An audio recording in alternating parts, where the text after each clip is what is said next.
I am. Reach over here in 5, 4, 3.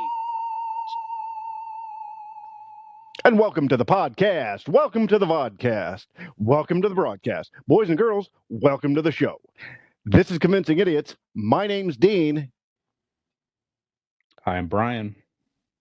And I am your resident millennial, Nick. And if this is your first time joining us, we are three friends representing three different generations, and we like to talk about all kinds of nerd and pop culture things.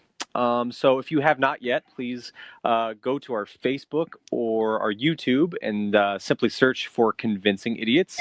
You'll see that little yellow and black Einstein logo on most of those. We are also on Twitter, and that is at Convincing Idiots. That is singular with no S. We are on Instagram at Convincing_Idiots. We're on TikTok at Convincing Idiots. You can also reach us via email, and that's convincingidiots@gmail.com. We're available wherever you enjoy listening to your podcast, so please feel free to subscribe there. We can also be found via asking your lovely Home Assistant device to play the Convincing Idiots podcast. And if you would like to know where all that information is, because it's a lot to remember this, if nothing else. Google. You've heard of Google. Go to google.com, www. These are important, all three W's. They're three W's. Google. World Wide Web. World Wide Web. Google.com. And simply in the search bar there, put Convincing Idiots Linktree, linktr.ee. We're the ones that pop up, Convincing Idiots Linktree, and right there that will take you, redirect you to a place where you can find links to all of those aforementioned social media platforms where you can find us. But Nick, that seems too easy. It does to find seem all of easy. our stuff. It does seem easy. So just like that, you can find all of our information with one spot? That's correct. Actually, Incredible. You can even find out where we live and our personal phone numbers.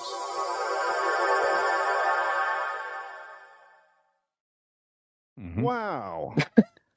I had to find yours on a bathroom stall. Well, you obviously know the right places to go. Very proud of you. Wide stance. So, gentlemen, Brian, let's start with you, sir. How was your week? How are you today? What's new? What's happening in the world of Brian? What's going on, fellas? Doing well. Good weekend. Yeah. We had some nice weather in Northeast Ohio here.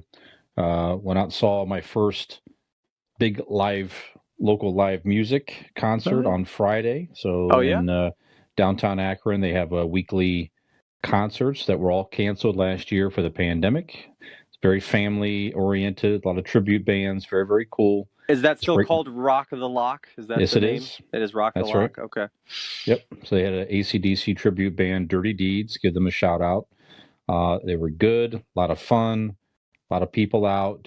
It was just very nice and normal, and felt safe with being outdoors and all of that. So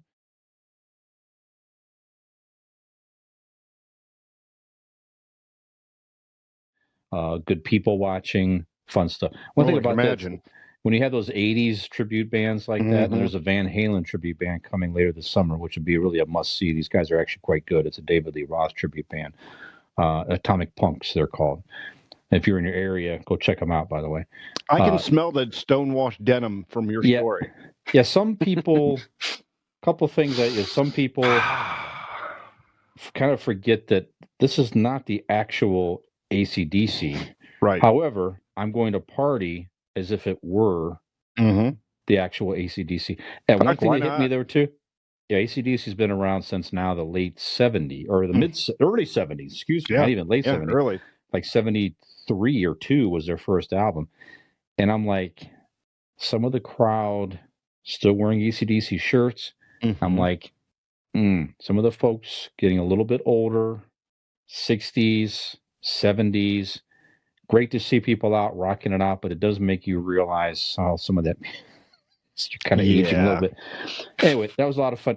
Saturday, great time with one of my best buddies, John Cooper and his family. A great time, cookout, all that stuff. And then I set up, I sent you guys a video. I have now a projector, and I was able to rig it up to project a movie out in the backyard. So that was a lot of fun. I did that Saturday and Sunday. We're able to rig up a Roku device or DVD player. So pretty much anything you can rent online and stream, we can now enjoy in the outdoors. So I'll definitely have you guys over for a sit-in movie, if you will. And we'll plan that very soon. So a lot of fun. Brian, were your neighbors upset by the hardcore porn? No, they were fine with my choices. Good. Saturday was Back to the Future, and Sunday was The Big Lebowski. Side of the Future. No, that I enjoy in the comfort of the indoors. Gotcha. Yeah, you are a gentleman. Yes. How about you guys? That Brian's a classy fellow. He watches his porn inside with the shades drawn wide open, so you can see. Not on a projector in the backyard. Exactly right. So, Nick, how are you? I'm well. I'm doing well. Had a good weekend. I took some time off on Friday, took off a little early, and we went to Urban Air, took the kids there, which is a place in the Fairlawn area. It's indoor trampolines and obstacle course things, foam pits, zip line, all that stuff.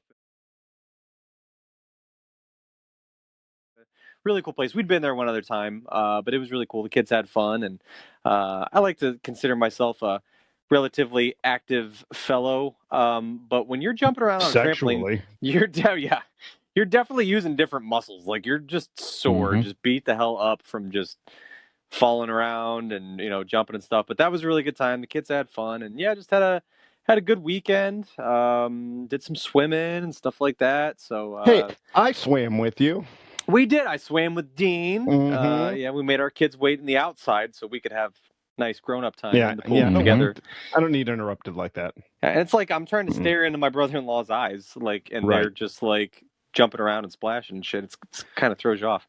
Kids are so dumb. Yeah, but my family actually got very fortunate this weekend. I get a call from my mom on Sunday morning, and she says her and my stepfather on their way back from breakfast in Fairlawn.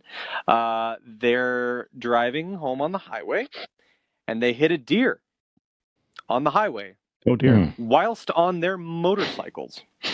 Yes, they were on a motorcycle, and I guess the deer came out. I mean, obviously, by the time you see it in your peripheral vision, it's too late. It's hitting the motorcycle, but my stepfather and all his skill managed to keep control of the motorcycle. They didn't wreck. They're both completely fine. They were both shook up, obviously, a little bit after that mentally, but they were fine. Nobody's hurt. That's incredible. Anything like that. He kept control. He slowed down, moved aside. The deer, on the other hand, not so fortunate. I guess it kind of stumbled into the woods, and it looked like it. I guess she said it's trying to get up, but didn't quite make it. But they got a good size. He got a good size dent on his fender there. And one of his turn signals was hanging on by a wire. But other than that, no real damage done to the vehicle. Wow. He kept them going. They kept it straight and steady and are totally fine. So I was just talking to my mom actually before we got on here on the call. And I'm like, cheers to Dwayne. Cheers to Dwayne. Yeah, no kidding, man. Yeah, for you. Thanks for saving himself and my mother. And that's a goddamn man. That's what that is. That is a man. Yeah, boy, that's glad they're okay. That's a great story. But yeah, incredible. Wow, you could try to simulate that probably 100 times and not turn out that lucky again. No, so I mean the millimeters, I'm sure, literally of that, having that go a terrible way it's and you're calling the fucking morgue at that point, right? Yeah. Oh yeah. Because you figure, I think she said they were probably going about 65. Right. Jeez, oh Pete. Yeah. And luckily, the only place he had to call was Blake Insurance. And they did. They did, because Blake Insurance is an Erie insurance agency located in Barberton, Ohio, which they're from, which is very convenient for this situation. Very convenient. They offer the auto, the home, the renter's business, or even life insurance. Luckily, they didn't need that last one. Only the auto on this. Yeah. You see, guys, Erie Insurance is above all else in service. All you need to do is call, just like Dwayne did, 234-571-5359, or visit BlakeLLC.com for your free 5-minute quote today.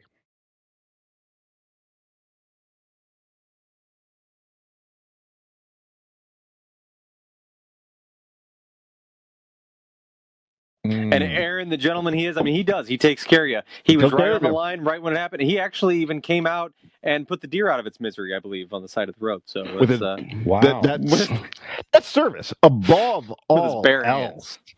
hands. Yeah. Came back with some venison steaks, I heard, after that. Yeah. That's right. Yeah. Wow. Full service. That is service. That's absolutely right. Yes, sir. Wow. Well, we're very happy to hear that everybody's okay. I mean, yes, absolutely. Thank you. Yeah. Unfortunate for the deer, obviously, but man, people could have got seriously hurt there. But yeah. Wow. Yeah. Wow. All right. Well, Dean, top that one.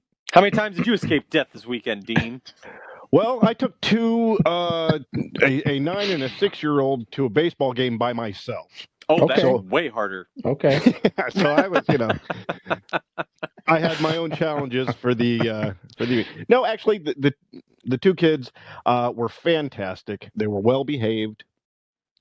They didn't really dig the baseball game after a while. It's boring. Yeah.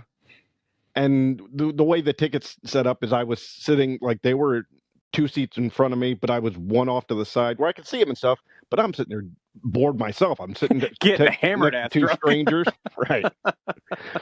So we left before the game was over, but no, it was a good time. The kids were great. They had a good time for what we did. And like Nick said, we went swimming this weekend. And one thing I did want to complain about, because that's kind of my lot in life, right? The powertrain, the self-propelled on my mower took a shit. Mm-hmm. Do you remember the last time you mowed a lawn without self-propelled on your mower? Yeah. Last weekend. Not to sound like too much of a brute, but I choose not to use mine unless I'm going up a hill. Okay, men. I, on the other hand, I can't do it without. I have a large backyard, and it's a lot more hilly than it looks. You have a larger yard. You do. And I have literally a large hill up front. Mm-hmm. Yeah. And it took a shit, like, just doing when I started, I did the devil strip. That's so the rest of the time I had to go and just do it by, pushing and pulling, and there was a lot of sweating. It was like 90 degrees. That's dumb. Man. I don't like that. Yeah, on Sunday, Allie bought one of those, like, blade mower, the old-fashioned ones. Yeah. Yeah. I also got one for my mom's lawn because her lawn's very small. Mm-hmm. So I went over to Allie's to take care of the pets on Sunday. I'm like, I'll be nice. And she tried to mow the lawn before she went on vacation, and it rained and stuff like that. So I got that thing out. I'm mowing. I'm like, her yard was definitely bigger than I anticipated. Right. I got it all done and everything. But It was like right in the heat of 90 degrees, like 2 in the afternoon. And I'm pushing that blade mower up and down hills. That's for the birds. Yeah, it was a little workout. That's for sure. So I was not aware that they still. You said she just bought one. Oh yeah, they make them. I didn't know you could buy those anymore. Oh yeah, you go to I Lowe's or anything. Saw one. Okay, $80 on. I got one for $80 at Amazon. It works. It works fine on grass, but anything that's like, if you have like a weed, like a tougher weed or stalk or something like that, it ain't going to cut those. So that's kind of an extra pain. However, it certainly is good for the environment. Brian has a machete that he pulls out from a sheath on his back. Yep, that's right. Just cut him right down. Cut him right down instantly. Yep. Actually, Brian, Nick, I don't know if you know this about Brian, but he can stroke his beard and look at like weeds, and they just wilt, fall over. Yep. Mm-hmm. Absolutely. Kind of what he does. Mm-hmm. Yep. Weeds, people. Panties. Yep. Panties just wilt in its presence. Sure. Yeah. Oh, they're gone. Yep. The panty wilter. Have to watch. You have to be careful in public. You have to be careful in public. Yeah. You have that, that steely-eyed stare. Mm-hmm. Panties are dropping. Mm-hmm. So millennial Santa, Statman, panty wilter. That's a long list. There you go. I like it. I like it. We'll put it on a customized shirt. Yeah. Yep. At least people will know what they're getting into when you walk into a room. Right. Yep. Which that's a public service in itself. That's right. All right. And what are we getting into? It's a good segue into the show topics. Well, if you stare at me the right way, I'm going to get into you. There you go. Come on over. We'll watch a movie afterwards. Come on over.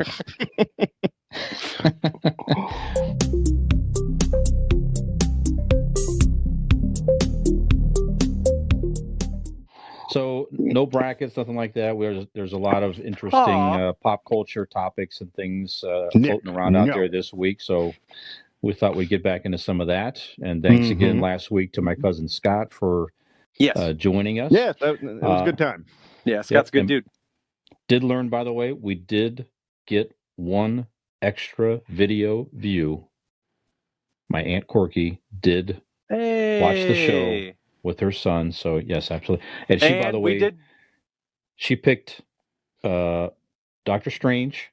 Okay. And Batman would have been her pick over Spider-Man. That's what she told me. Okay. So she's very big on the Marvel universe as well. So yeah. Very cool.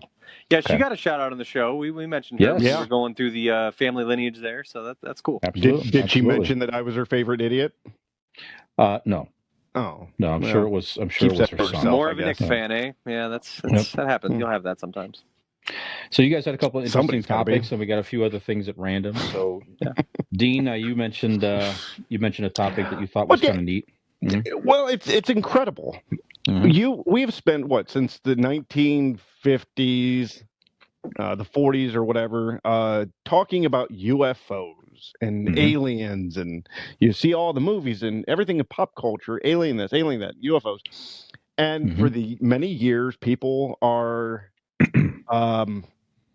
made fun of about what tin hat wearing crazy people that believe in UFOs and flying saucers. All of these years.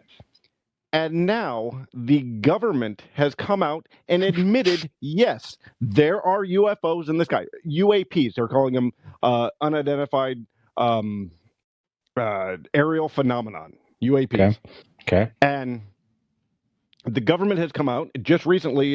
They just, finished one of their studies and said, yes, what we are seeing in the sky, what the Navy has released, the Navy, as you've seen, anybody probably seen on the internet, the Navy has released all these videos of pilots interacting with these UAPs. And the government has just released their findings, and their findings saying that, well, we don't know what they are. They could be alien, they could be man-made, but we don't know. And whatever it is, the technology is way beyond anything we could ever dream of at this point. So the moral of the story is, during a pandemic, this comes out, and out of all of these years, the government finally admits, yes, there are UFOs, and nobody gives a flying fuck. You would think this would be on the news, headlined on the news. Yes, aliens are out there. They're flying above us. And nothing. Well, no, but okay, I was going to say that. I mean, not nothing, but it should. I would think it would have been bigger. Yeah, right. A couple of weeks ago, by the way, you can go back and check it out. But 60 Minutes did a whole story on this as well. Okay, is one of their featured stories. But Jimmy, I think we all like Jimmy Kimmel, I think, but he talked about that afterwards. Same type of sentiment, Dean. He's like, this was on 60 Minutes. Why saw that Jimmy Kimmel. Deal? It was the same type of sentiment. Who was the comedian that he was talking to, where the comedian's dad worked on one of those sites or something like that? Well, I think he was talking to. He had Shaquille O'Neal as a guest, and Shaquille said that he saw something many years ago that he did not make public because he didn't want people to think he was crazy. Sure. But he swore he saw something as well, so it was kind of a big deal. Nick, what were you going to say? I interrupted your thought. Go ahead. Oh no, I was just going to say two thoughts on that. First of all, it's been from the first time that there was an official statement on this. It was probably close to a year ago now, right? Yeah. And the funny thing, what with the pandemic and social injustice everywhere and all these things happening, it was like third fiddle to the other. It was like, yeah, it was out there, but there was too much shit going on right in front of us at the time that it kind of, people didn't really give it any sort of attention. The other thing I was going to say too is, you said that now they're not necessarily confirming that they're aliens. Right. That is correct. Have you heard the theories that supposedly Russia and China have dumped all this money into But Nick, have you seen these videos? I have. Now, when I say that, I'm just dotting my I's and crossing my T's. Sure. I'm Okay. the last person that's ever going to deny that there's life out there other than us. I mean, these think it's things silly make that people don't movement believe in and the aliens. speeds that they can do are incredible. Right. Yeah. And But, that's, so I it's just unidentified at this moment. Patton Oswalt, his dad was a test pilot for the Marines. Okay. And he was on Jimmy Kimmel talking about it. Yeah. Okay. There you go. Yeah. Yeah, it's just crazy. Out of all these years, it comes out, everybody's like, okay. Right. Sure, why not? It is interesting. I remember as a kid, I remember even like going to, in grade school, book fairs. And I remember in particular getting this UFO book that I was so interested in and fascinated by. I have UFO. I mean, you guys have been, of course, I have a lot of weird decor in my home, but I have UFO decor in my home. It's like, it's interesting and it's fascinating to think that there's stuff out there that we can't explain. But yeah, you're right. Is it just because of there's so much, are people in general just so inundated with news content in general, it's lost, or are we jaded somewhat with all the other kind bad of desensitized news and everything else? Yeah. To me, it's always been a foregone conclusion that we just don't. For like you and I. We don't see any proof of it. But I'm like, yeah, of course. I mean, you think about the ocean alone. I mean, they say that the vast majority of what actually lives in the ocean, we've never seen or discovered. And that's on our planet. That's not even out in like the solar system or other system. Of course, like there's other things that, we are so advanced that we can't explain. That's my personal opinion. But to me, it's always been a foregone conclusion that, of course there is. It's just if they don't want to be seen, primitive humans aren't going to see it. Like, we're not going to know. Well, some of those Navy videos show them going into the ocean at an incredible rate of speed and just seamlessly going into it without blowing up or exploding or even barely a splash. I was going to say splash or like water just a little bit, just a little bit of splash. Mm-hmm. Now, with that said, and once again, I can already see the smirk going on Brian's face. What is it? Well, I think I told Brian. I think he's just thinking about wilting panties. That's all. It has nothing to do with you. Yeah. Are you still telling this story? It's a permanent smirk. Yeah. No, I saw something. Mm-hmm.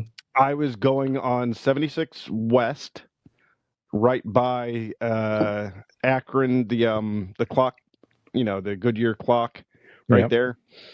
And I look up, and this thing was an oval, like not like skinny oval, but like a kind of a fatter oval, and it was a light.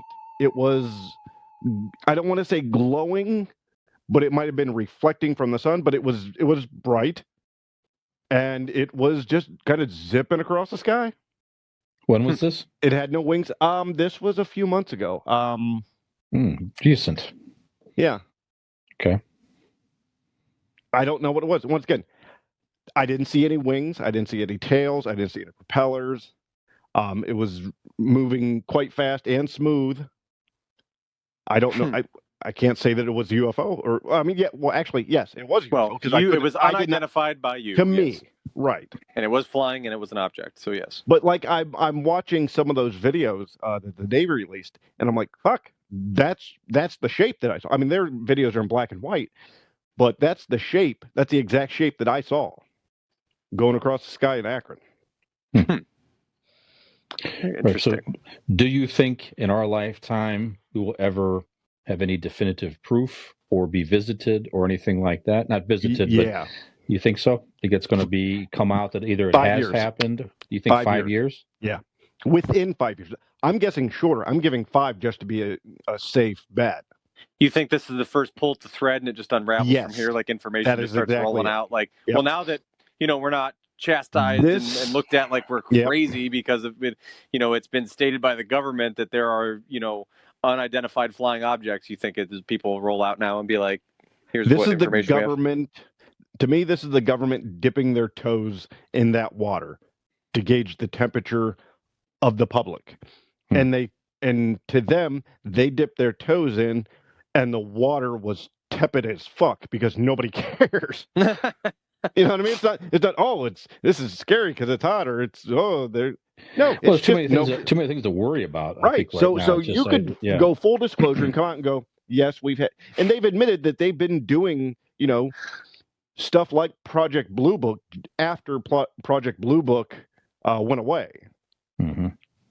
And some say don't send these signals out there that they're sending out there. Some are saying, seriously, don't do that, because if there are things out there, we may not want them here. Right. I mean, in my opinion, they've already been here. Mm-hmm. They've already been in contact.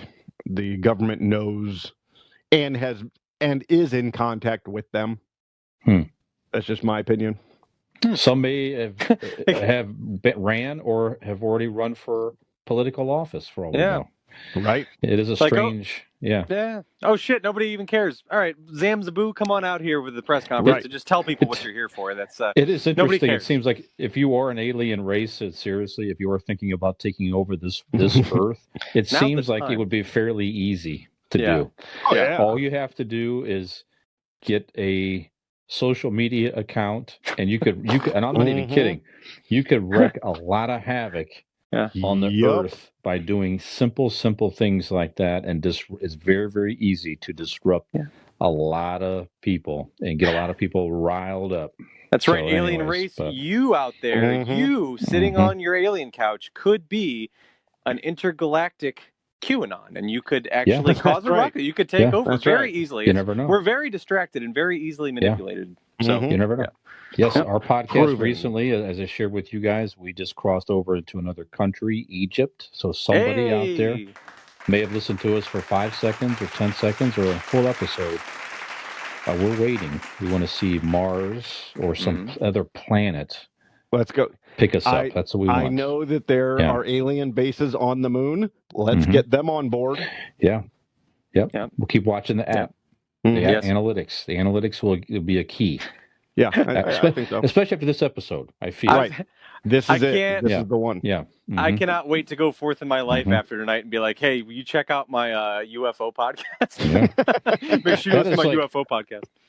That is like the pinnacle of nerddom right there. That's right. We have crossed over. Yeah. No conspiracy theories. And I am proud to have aliens. Brought that. Yeah, that's good. Well done. Thank you. Yeah. Well done. Nick, you had a topic.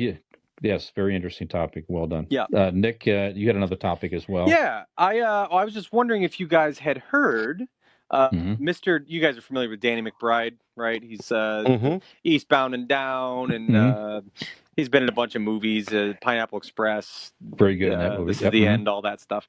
Yep. Anyway, Danny McBride is currently working on a project, I guess, for HBO Max. He is doing I believe it will be animated. It is an animated TV series of the Garbage Pail Kids. Are you familiar with the Garbage Pail Kids? That is awesome. They were my favorite as a kid. I actually still have some. Yeah. And I got Carter some for Easter. Yeah. Yeah, I'm looking forward to this. Okay. So I'm familiar with like it and there was like Uzi, Susie. They had like weird names and they're all gross and icky. So, but I don't I don't know that I ever owned any or anything like that. Were they just trading cards? They were trading cards, right? Yeah, just Was there ever an adaptation of them for TV or movie? Was there a movie? There was a movie. Okay. There was a movie before. It was a very weird, I think it was like a computer, or maybe it was a model type movie. It was like in the 80s. Was it like a stop motion kind of deal? Or like I don't know if it was quite that. It might have been bad CGI at the time, or it could have been models they built. I can't remember. There was some variation from. Let's just look it up here. But Peyton got into collecting those. They were bigger. They were big in the 80s because they're based off of. They're a knockoff. They're making fun of the Cabbage Patch Kids. Is what they are. Okay, so the 80s came out with the Garbage Pail Kids, so the Cabbage Patch Kids. So the kids all look like Cabbage Patch dolls doing very outlandish things and gross things and all that. So certainly was a hit for kids. And then they had a resurgence, and Peyton, for a few years when she was, 8, 9, 10, whatever, she was, I was buying her packs of cards like crazy, stickers, what they were. Okay. So she still has a bunch in her room. As we speak, so interesting. Garbage Pail Kid came out.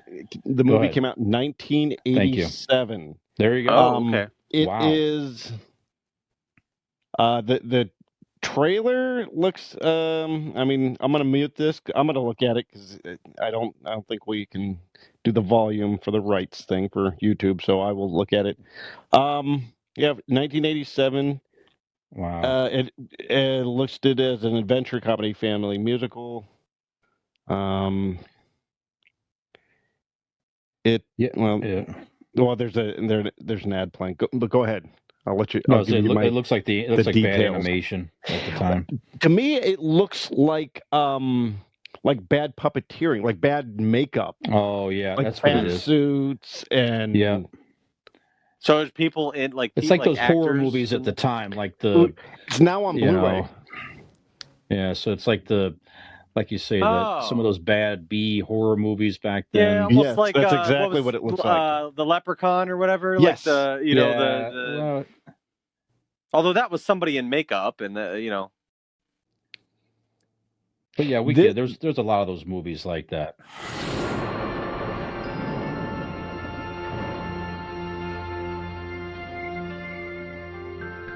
Once upon a time, or was it more recently, there was a young boy named Dodger.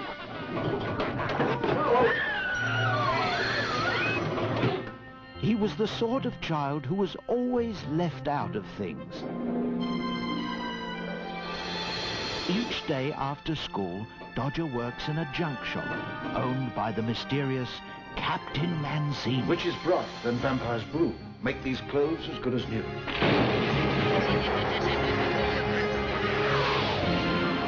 Dodger has never had a family or a friend he could call his own. Until now.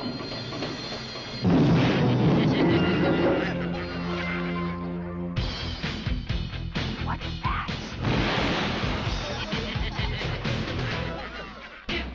They came out to help us. Meet the Garbage Pail Kids.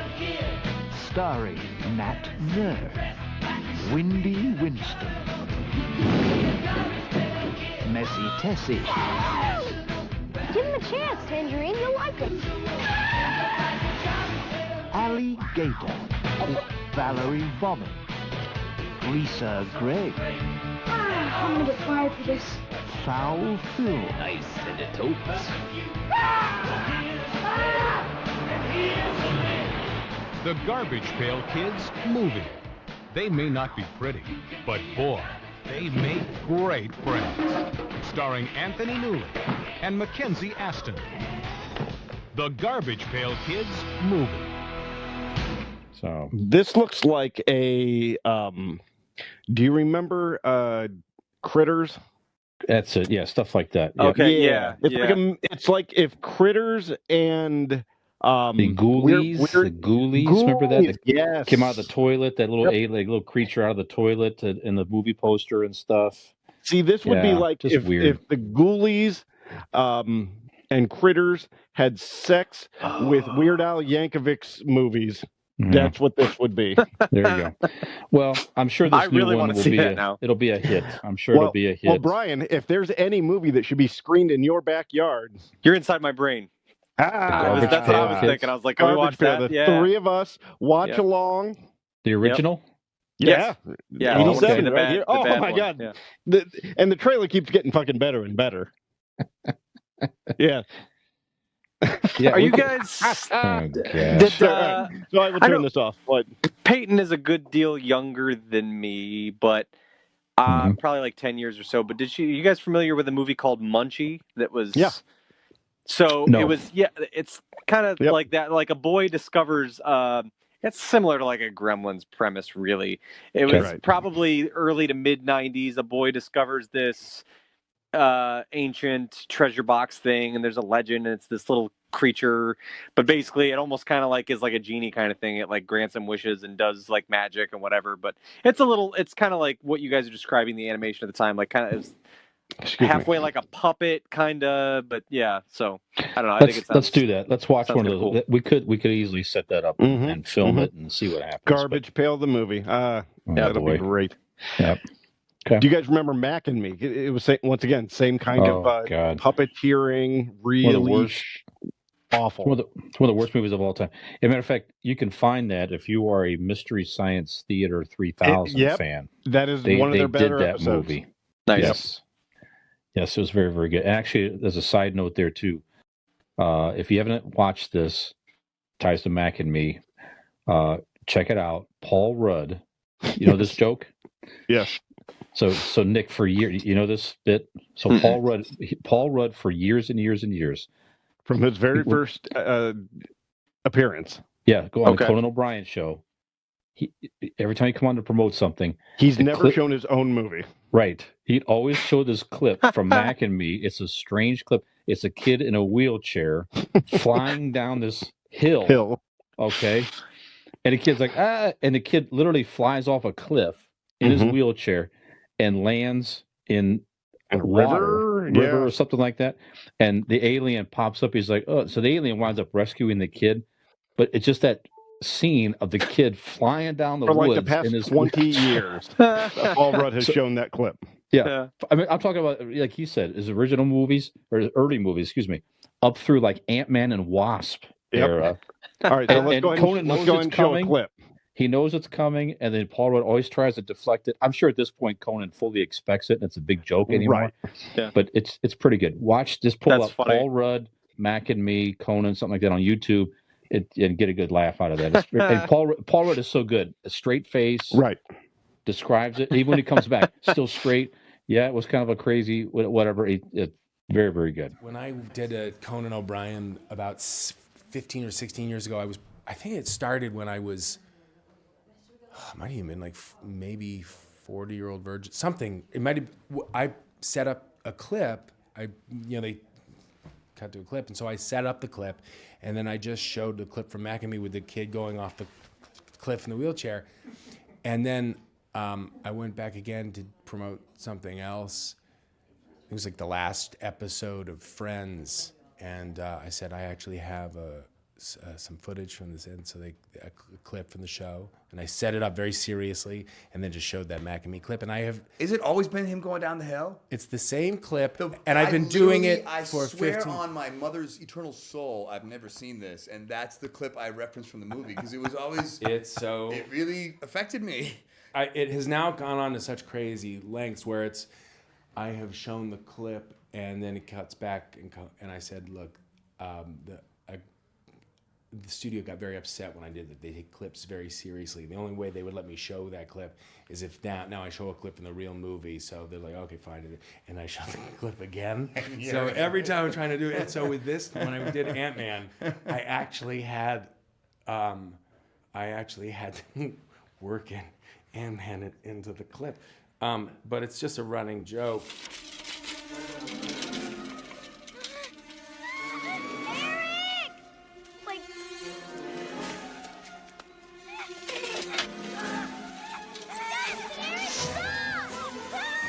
I wish my brother were here. We legitimately loved that movie. I love it. Very, very good. All right. Anything else on the garbage pail, kids? I think that covers it. As long as I think it did what it needed to do and made plans for us. Yes.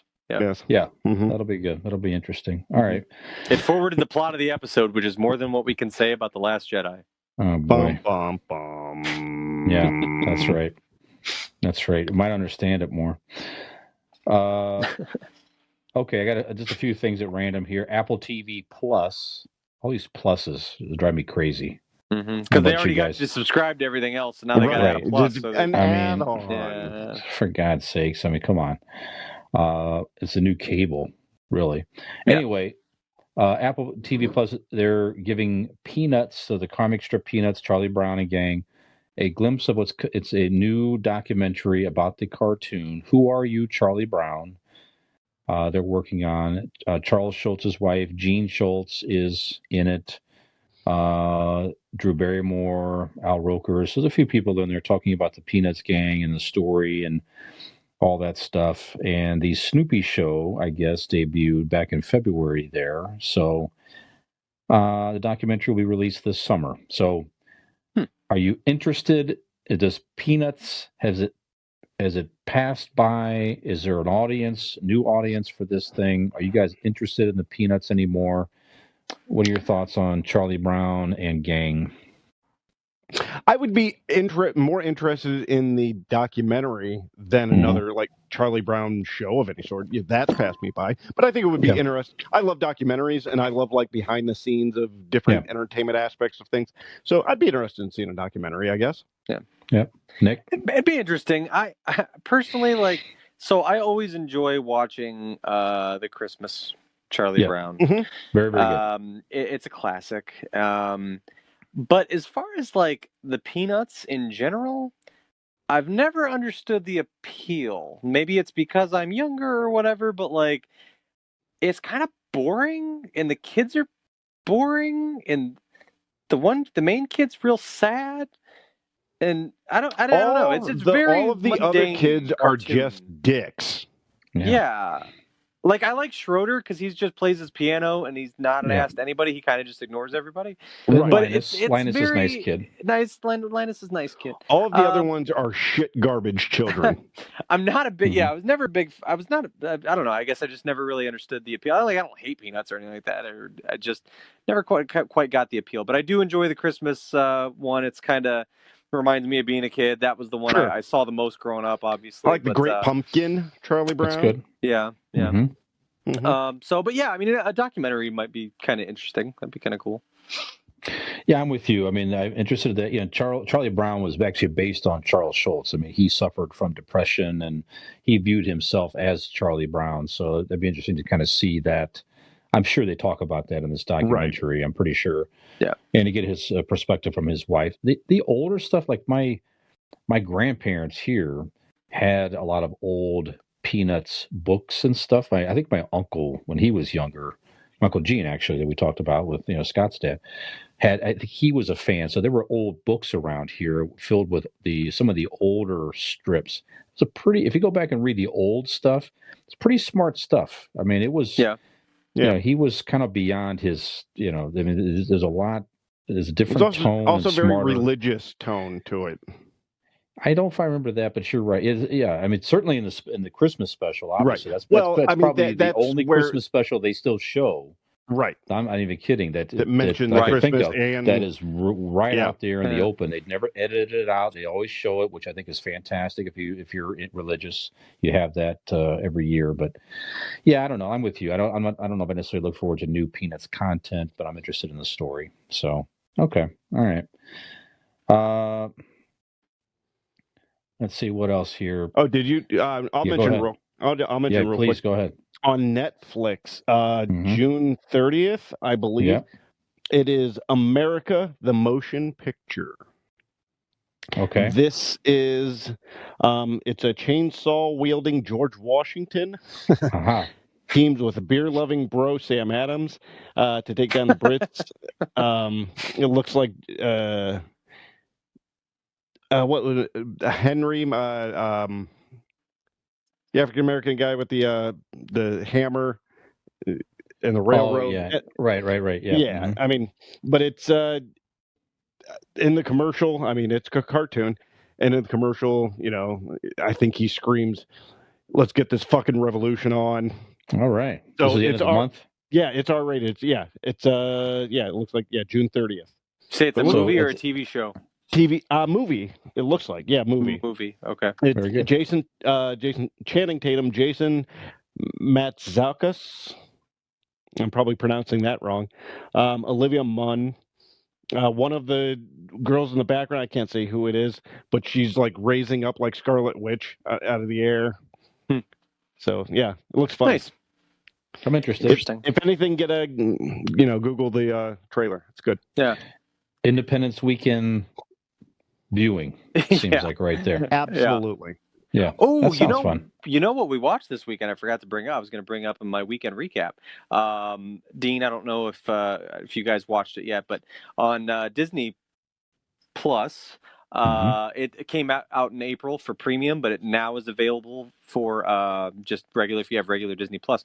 Raya and the Last Dragon. It was available starting Friday.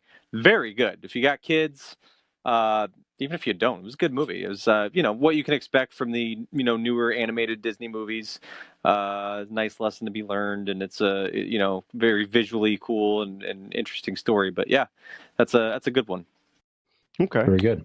Approved. And by the way, Disney Plus tomorrow night, Loki begins. Yes, that's right. Yeah, I cannot. I'm actually excited. gonna watch that show. Yeah. Nope. You're not allowed to watch it until Why? you finish. That's right. Falcon and the Winter Soldier. That's right. You have appointment. So before I have dessert, I got to eat my pork chop and That's applesauce right. before I can have pudding. That's right. Why do you have to have pork chop and applesauce? I don't know. That's just what came to my mind. Something I didn't enjoy. I've heard as a that child. before. I know we're going to get off track pork on chops this, but and applesauce. Yeah, but why is that a thing? I don't know. Heard that all my life is pork it's chops and applesauce. Combination people like. Yeah, it's a combination people like. I've always been curious about that. Nick, if you watch Loki before you finish Falcon and Winter Soldier, we will offer you up to the aliens. Mm-hmm. Okay. 100%. Well, anal probing. 100%. Here you come. 100%. That's a chance I'm willing to take. Okay. But yeah, I'll be watching Loki. I like Loki. learning I'm sure about you guys new will. cultures, and I have no interest in watching Falcon and Winter Soldier. He's going to be the first abductee that get, as soon as he gets beamed up, go, ooh, my turn, pulling down his pants, backing up to him. Mm-hmm. And they're like, we don't do that. It's but come on, put your pants back on. All we do here Nick is Kid again. They go, we don't do that here. All we do is we sit around and we watch Falcon and Winter Soldier. Have you seen it? We love it. Like, yeah. Yep. We watched that, and we also love the movie Airplane. My own ass. We love the movie Airplane. We're going to watch that. Yeah. Great job by the human race. We love that one. No, I didn't hate Airplane. I just like giving you guys shit about it. But what do you think about Schwarzenegger, Aliens? No, he's terrible actor. We're not watching any of his movies. Zero. I don't know why you guys like him. No wonder you guys are so easily manipulated by. They're still mad the about government. Predator and the way that was portrayed. Maybe. That's about they think we're all bad and we're here to hunt humans. That's not. What but it's explain their hatred for Sinbad. Could be. Their beef with him is probably like he made that one great movie, Jingle All the Way, and then like disappeared, and we never saw him again, and they just left us wanting more, and we've always wanted more since 1996. Never anymore. Yeah, we received that signal back in '98, and we just haven't gotten over it. Okay, a couple of other things here, guys. So F. Lee Bailey was a defense attorney, best known for his key role as part of the O.J. Simpson Dream Team, has passed away recently at age 87. So, that was back in 1995 already. Yeah. So, back at that time, it was just a different... Wasn't all that long ago, really. I guess it sort of was. I'm not sure, but it certainly was a whole different phenomenon. It was televised, and I remember walking in, and my roommate at the time, Jim Cunningham, was watching the chase on TV and live. It's like, what's going on? He's talking, and it's just like, wow, we were just riveted to that chase and everything. Just a crazy time here. So when you think about it, it's kind of our first the first introduction to reality TV. And even more real than what we now pass off as reality TV. Especially that courtroom situation. Yeah, but I wonder how much of the attention that all that got spawned in or rolled over into what we now have as reality TV, or the takeoff of reality TV. Well, people love to watch scripted shows, but what if you could watch someone's real life drama unfold in front of you, like OJ? But look at the characters themselves, Nick. Yeah. The OJ Simpson trial is why we actually have the Kardashians. Yeah. Yeah. Right. Yeah. True. Well, did you know that? Yeah, because her dad, the Kardashian's father, was also on the Dream Team. Yeah, absolutely. Yep. So crazy. There's a lot of good stuff like on those trials and stuff. But did you guys ever watch on FX? That was so good. The one with Cuba Gooding Jr. As OJ, and what was it called? American Crime Story. Yeah, is that what it's called? Something like that. They did. They were supposed to. I don't know if they did more, but that was like one season where they did the OJ Simpson. OJ Simpson versus the People is what it was called. That season. There was a fun little story at the end when they read the verdict. The actress that was reading the verdict, she reads it and stumbles and catches herself and reads it back up. And after they're done with the scene, they say, cut, we're going to go ahead and do it again. I think they do it a few times. And same thing, every time stumbles over it. And John Travolta, getting annoyed, says, is there something we could do about her? She keeps picking up the line every time. And they go, no, that's actually how it was read in real life. He didn't know that. So he was annoyed that she kept fucking up stuttering the line of the verdict. Yeah. And it turns out she was just going verbatim about what the actual person did. Pretty shocking at the time. Very interesting. And now he's on Twitter and just sending tweets away and everything like that. So crazy. Yeah. Can't stop the juice. No, I guess you cannot. You wonder if the guy, if he actually did do it, he's just like, I'm cool. I'm perfectly fine. I'm cool. Yeah. I'm cool with it. You're never gonna know, but pretty cool with it. Yep. Yeah. So well, he put out that book. It was like If I Did It or whatever. Like he wrote a book that was like that. Yeah, and then the Goldman family got the rights in the civil suit to the book, and then they purposely changed the cover to I Did It, and they really made it look like he wrote a confessional and stuff like that. So just crazy. Wow. I mean, even without the changing of it, just for a ballsy move to say, if I did it, this is how I did it. Here's how you know I didn't do it, because this is how it would have murdered somebody, and it's not even the same as that. Yeah. There were no gloves at all. It's silly. Yeah. It's everything else is the same though, but no gloves. Yeah. So F. Lee Bailey, rest in peace. Was it if what was the saying? If it doesn't fit, you must have quit. Yep, if the glove don't fit, you must quit. That's right. That's right. Yeah. That was it. And that was what was the guy's name? Johnny Cochran. Johnny Cochran. That's right. Yep. Yeah. Boy, what a moment in his career, boy. Yeah. Anyways, crazy time. We obviously were inundated with reality shows today and court stuff, and it's just I don't know, but it's at that time it was definitely huge. And kind of on that same note, a little article about true crime shows on Netflix. I mean, you guys have Netflix. We've seen there's more and more and more content around true crime. I've watched some of this stuff myself. It's interesting. It's a big hit. So, Son of Sam is a big one right now. Descend into Darkness about the serial killer. There's all kinds of different serial killer shows, and I watched one where there was a guy that was confessing to all these crimes. I can't think of the guy's name, but that's on Netflix. That's an interesting one here too. I think it's The Confessions Killer. I think Confessions Killer is what that was. Don't they have one with the Son of Sam with all the tapes interviews that they have of the Son of Sam? Right. Yeah, Descended into Darkness was briefly number one show on Netflix back in May. So, it's just this thing. It's very popular.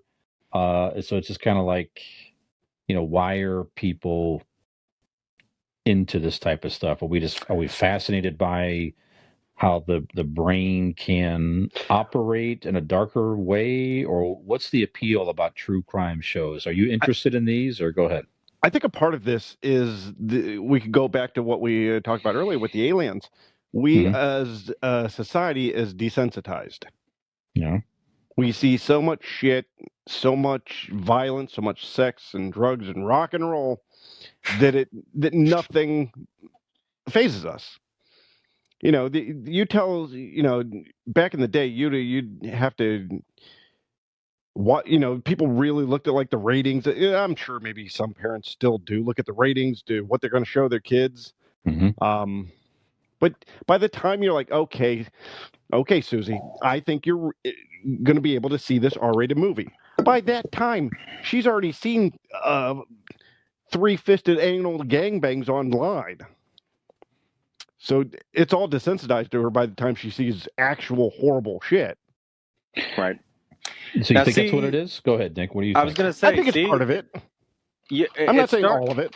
That's why you got to nip this stuff in the bud. It starts with Elvis Presley shaking his damn hips. Next thing you know, everybody's obsessed with mass murderers. Descended into darkness. Yep. No, if I would have known we were doing this topic, I would have brought on a special correspondent, because Robin is always watching shows about murderers and people that are killing people and all these true crime type shows. Nick. It's because Which she's is a getting little tips. bit frightening. Yeah, there's one show she watches called How to Get Away with Murder. It's a little unsettling.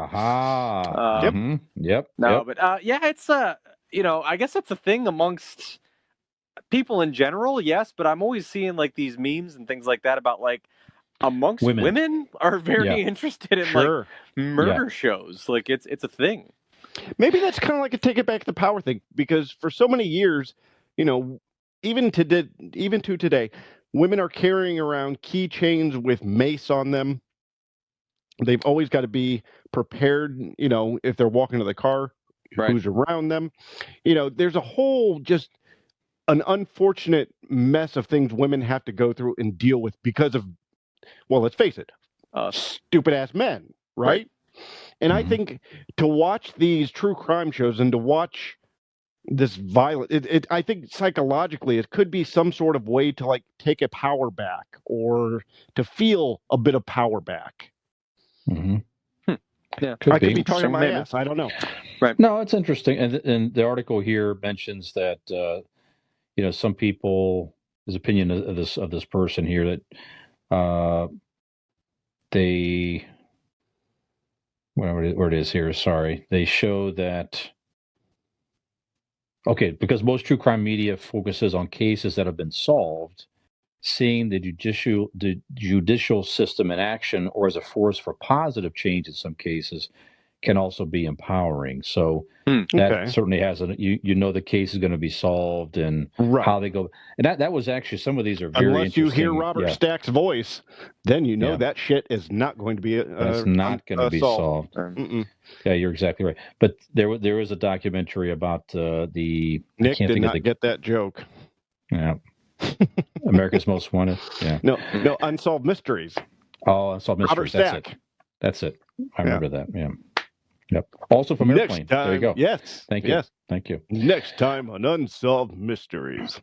That's right. I'm familiar with Unsolved Mysteries. I would have never known that guy's name though. Okay. Yeah. So that's an interesting angle as well. The fact that that the case is solved. There was one about a serial killer they caught in California years ago. I can't think of the guy's name, but they interviewed the detectives that worked the case all those years ago in the 70s, and you get to listen to these guys. We only caught him because he killed Count Chocula. Serial killer. Good. Yeah. Very good. Yeah. The video will have a rim shot at that joke for sure. It better. Yeah. Anyway, so interesting topic. Okay. Yeah. All right. There's been some good ones over the years. I remember a couple years ago, what was Making a Murderer was big on Netflix. That was massive. Yes. That one, everybody was all over that thing. I mean, yeah, we got pretty hooked on that as well. Yeah, and the one that always got me to this day, I really, if you guys ever heard of the West Memphis 3, the back in the early 90s, there were 3 young boys that were found in, what was it, Arkansas, in a river in a small town. They'd been, it was just awful, horribly murdered and abused and stuff. But today I've watched every different documentary I can find. I'm like obsessed with it. I'm like, I don't know what happens in an afterlife. My only hope is that whatever happened, if I'm all-knowing, if I'm a being that just understands the world, I want to know what happened in that scenario in Robin Hood Hills with those kids. I want to know who did it. It drives me nuts. You get up to the gates and they're like, you get one question. That's what I want to know. And that's your my question. one. Okay. I want to know who done it. Yep. That makes sense. Sure as shit wasn't that, because there was Brian, you familiar with that? I know I'm not. No. It was like early 90s, and basically there was 3 teenage kids. So this is, early 90s, Arkansas, very,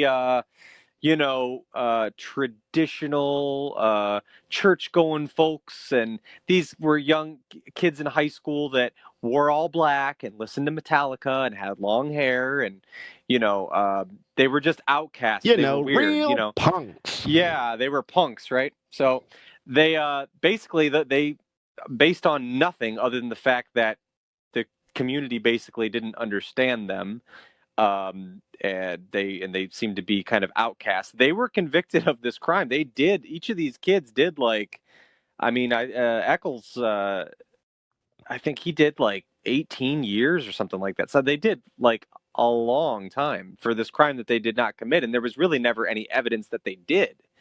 And they spent, a good chunk of their lives in prison for killing these kids, and they, did not.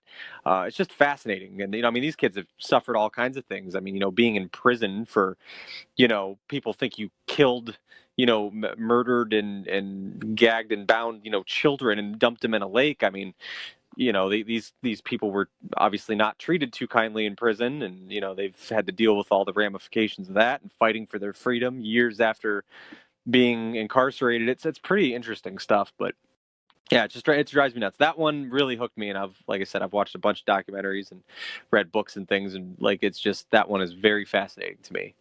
So there's there's a 3-part documentary on HBO. It's something.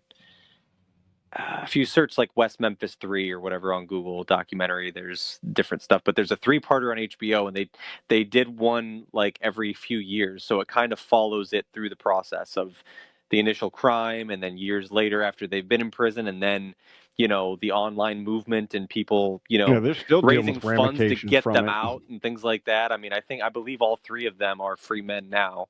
Yeah. But yeah, it's crazy stuff. Wow. You know, a question I would ask, I think, at the gates. What's that? Who's that song "You're So Vain" about? You know? Yeah. Oh. Yeah. You know that song? That's a good. Yeah. You're So Vain. Carly Simon. Carly Simon. Yep. Thank you. Yep. Yeah. Yep. Do you think that song's about you, Brian? I don't think so. No. Okay. Well, then it's not about you. I disagree. Yep. Well, thank you. Exactly like Brian. You did date Carly Simon, for a couple months back then, right? Yeah, it was like 8 or 9. It's just a little too young. She had a fetish. Yeah. All right, so why don't we, before we we have a couple more topics here on comic book and content and stuff. So why don't we take a short break though? We're coming up on an hour. Take a breath, and then we'll come back with a couple more topics before we wrap it up here. I sure would love to hear a man with an angelic voice tell me about ways that I could produce my own podcast. Oh, that would be so amazing. I hope that happens. Hit the spot, eh? Yep. Mm-hmm. Really hits me right where it counts. Right in the penis. You just might. Let's find out. Take a listen to this, and we'll be back shortly.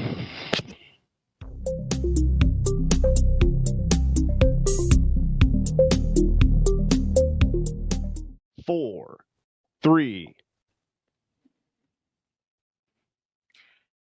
Hi there. How you doing? We're Nick here for Brian and Dean. We're Convincing Idiots, and we're just a couple of fellas hanging out, talking about things that we like to talk about, just enjoying one another's company. Like the Pokemon guy, right? Like the Pokemon. Yeah, he's our favorite. Guy turned 25 years of age this year. I remember when he was just a little mouse cat thing, and it was just yesterday. Now he's 25. He was a Poke Boy at one time. He was a Poke Boy, a Poke Baby, just a Poke Baby. Yeah. And actually, it's really kind of interesting that you say it like that, Nicholas, because today, it being Tuesday, when we are recording this, it is National Friends Day, National Best Friends Day. So nice. Since I can't be with mine, I'm happy to spend it with you two. That's very nice. We're happy nice. to. It's good. It's good. So, best friend Brian, what else would you like to talk about today? Well, we had a bunch of topics. We're going to run out of time, though, so we'll talk about more stuff next week here. But one thing that caught my attention today was this has been rumored for quite a while. So, not the fact that Dean is entertaining. That is still a rumor. Okay. Complete rumor. Yeah. But Rob Zombie has been talked about for a long time that he was making a Munsters movie. Is it true? Is it not true? Whatever. But now it is officially confirmed by Rob Zombie himself. He put a logo out there, which is just like the original Munsters logo from the television show.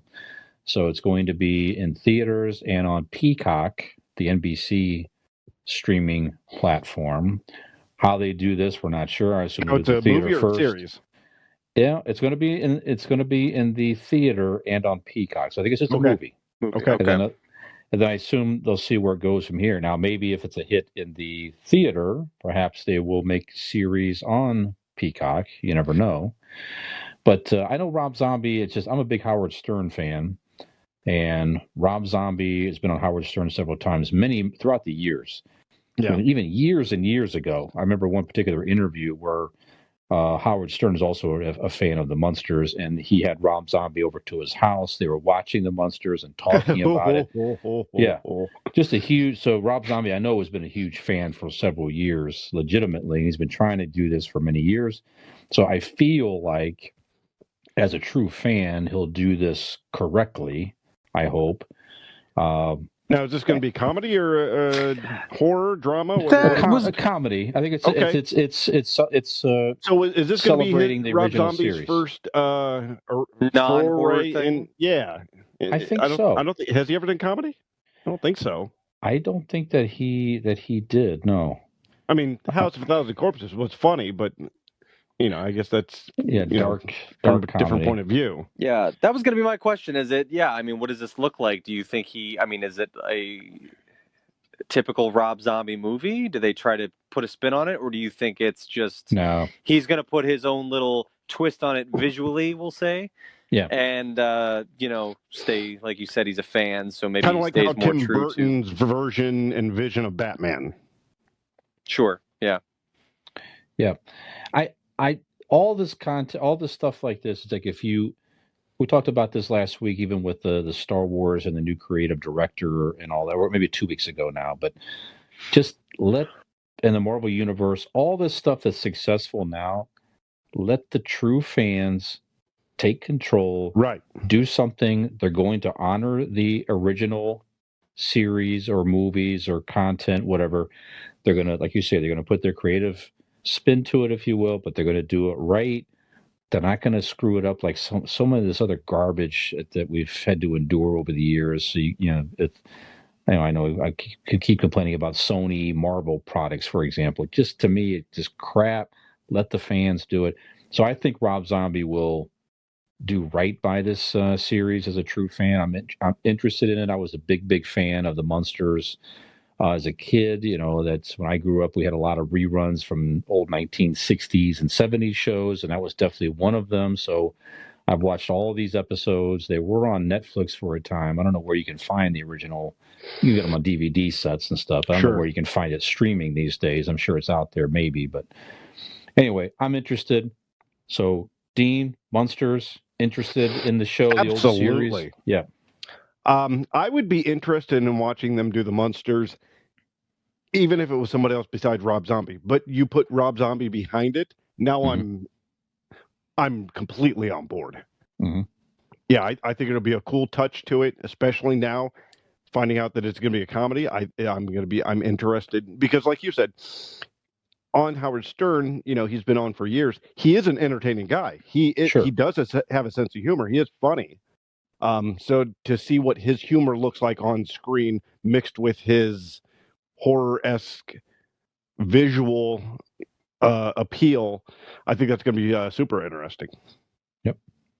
Nick, Munsters, I know this is before your time, even in reruns. Yeah. Were you a fan? Are you familiar with it? What are your take? I am, thanks to the magic of Nick at Night. That is why I'm familiar with most of TV series from that time. But yeah, I always like the Munsters. There is honestly nothing better in this world than Nick at Night. Mm-hmm. You know all about it. Now, Munsters was on Mondays, if I recall the TV schedule correctly. Munsters was on Nick at Night all evening on Mondays. Yeah, I like the show a lot.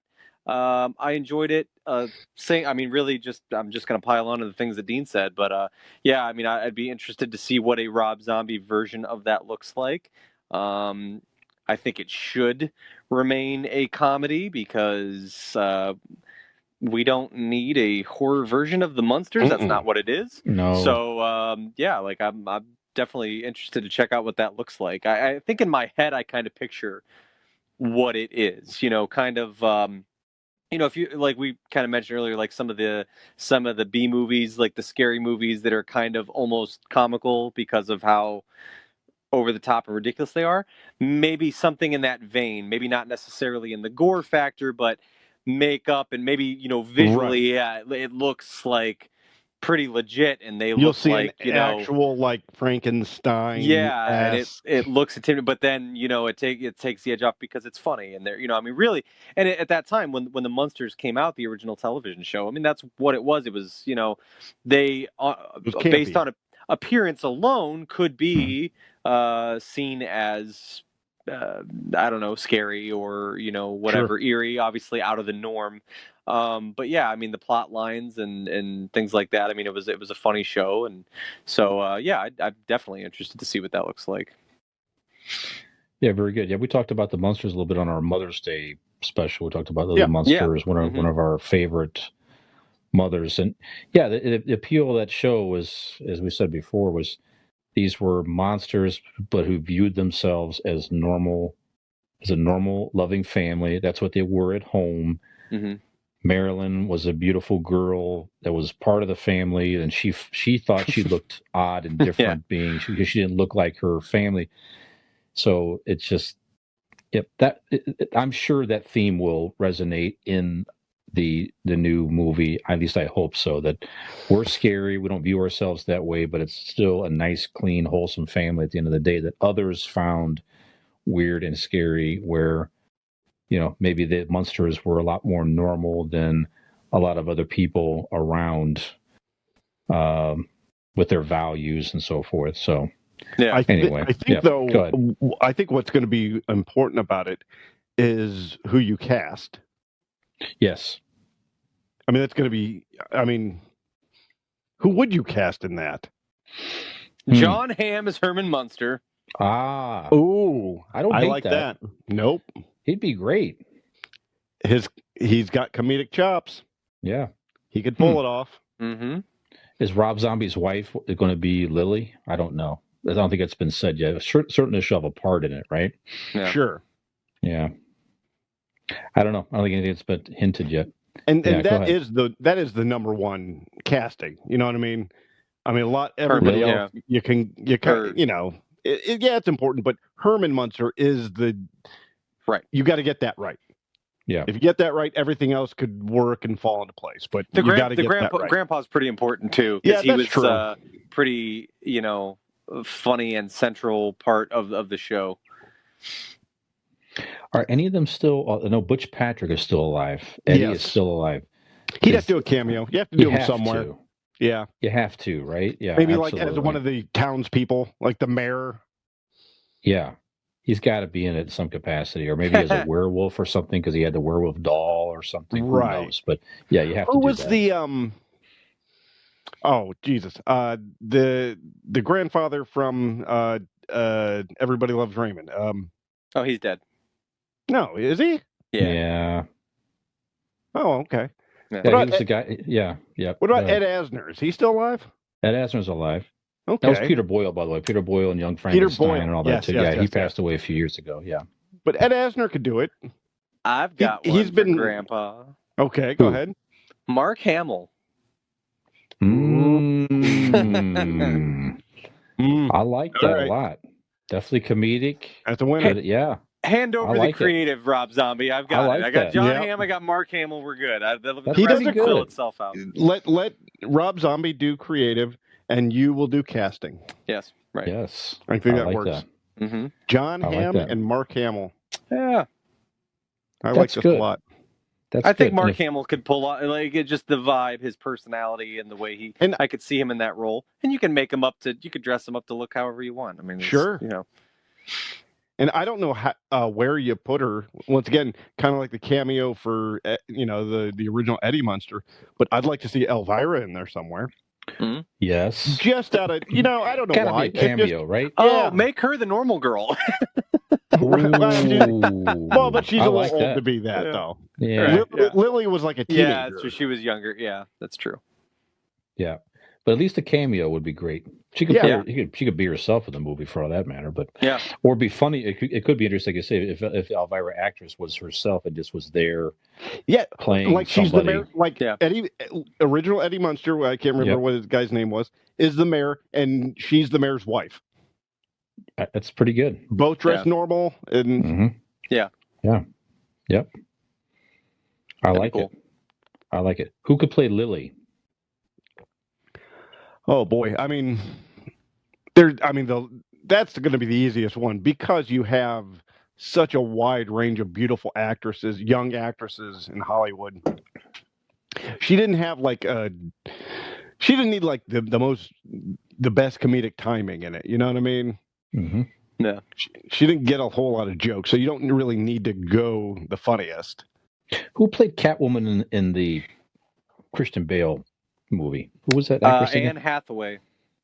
Anne Hathaway, perhaps. She's a little old though. You think? Like like I said, wasn't Lily a teenager? Like that was the thing. No. She was going to school. You're talking about Marilyn. Marilyn's. I'm talking about Lily. Lily's Herman's the wife. Oh yeah. Oh, okay. Yeah. Okay. Anne Hathaway. Anne Hathaway is Lily, perhaps. Yeah. Okay. I can see that. Yeah. Yeah. Or Tim Burton's wife. Was it? She's in all his movies. Oh, Helena Bonham Carter. Yeah. Yeah, but I don't see her doing comedy. She's in those weird Tim Burton movies like Queen of Hearts and all that stuff. Sweeney Todd, and she was in the Harry Potter movies. And she's definitely quirky and peculiar, like that. Yeah. I could see it in that role. Yeah. Mm-hmm. Yeah. I like Anne Hathaway. Anne Hathaway would be good. Yeah. Did you see that? What was that witch movie that came out around Halloween? I think it was called Witches, or she was a witch. Did you guys see that? No. Yeah, it was kind of creepy. Like it was. I mean, she had she looked like Anne Hathaway and beautiful and all this stuff, and most of the movie. But when she became a witch, like bald, the mouth crease almost like Venom or something like that. Her mouth creased like way up to the side of her face, and they floated. They had tails. It was creepy. It was they turned children into mice. I guess it was. I think it was a remake of a movie. I don't even know from when, but yeah, actually it might have been a Disney Plus thing. I think it was called Witches, but it came out around Halloween time this past year. I think. So she could play that creepy role. Go ahead. Yeah, it was back cool, in 2012. There was a rumor to reboot the Munsters for NBC. Okay. And on that list, it was reporting that Portia Del Rossi would have played Lily. I don't know who that is. Ellen DeGeneres' wife. Oh, okay. Mm-hmm. Yep. Okay. Dean, didn't we watch that at your house? What?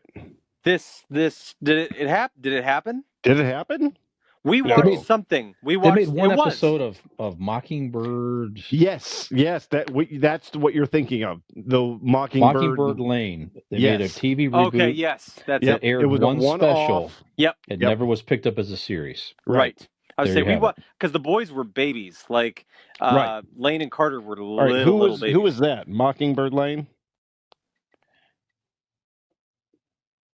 Mockingbird Lane. Brian Fuller developed a TV reboot called Mockingbird Lane. Aired one special, never picked up. Yeah, that's right. I remember it being on TV. We watched it in your living room there. Wow. And that's right. Just the one special, and one that's episode. what she was in.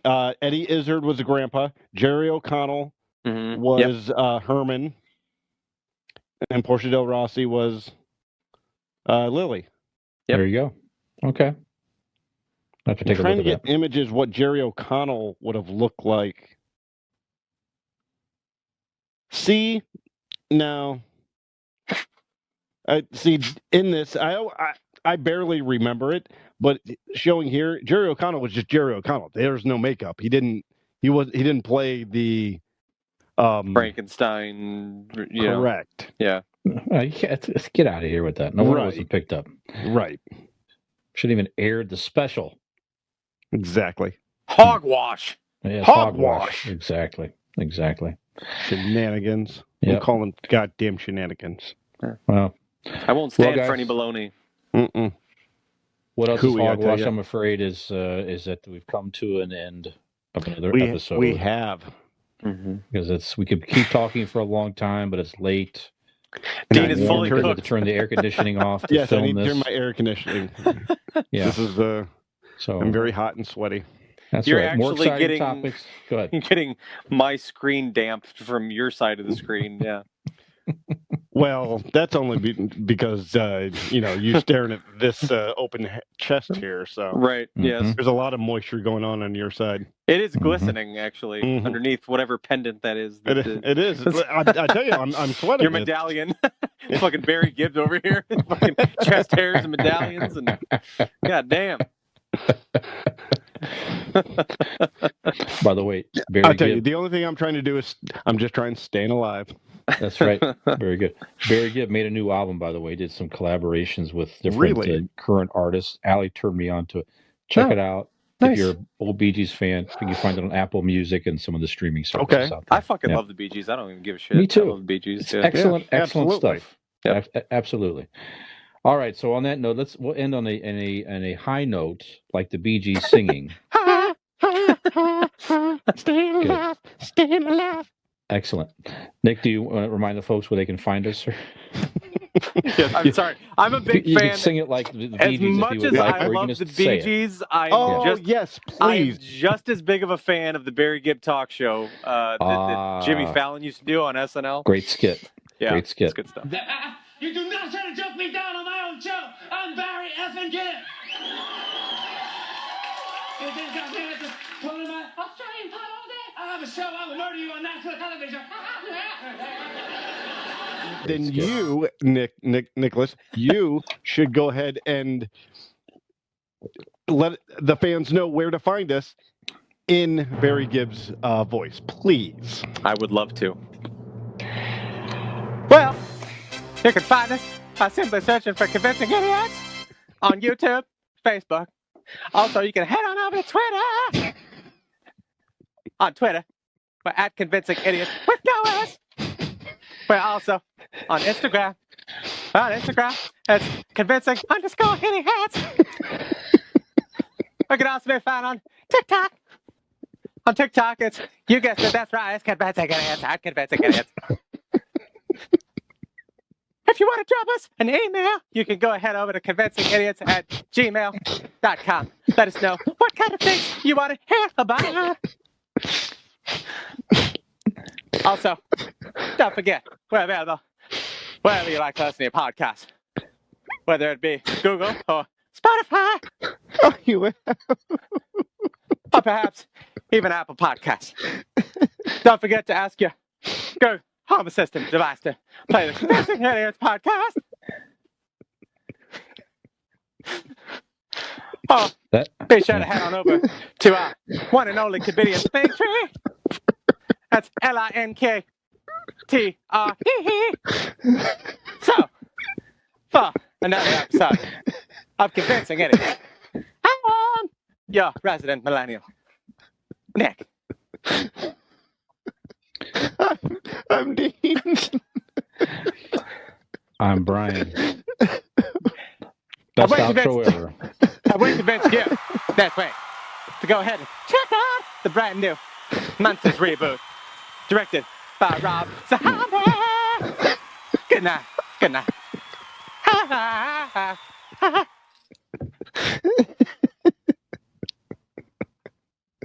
Subscribe.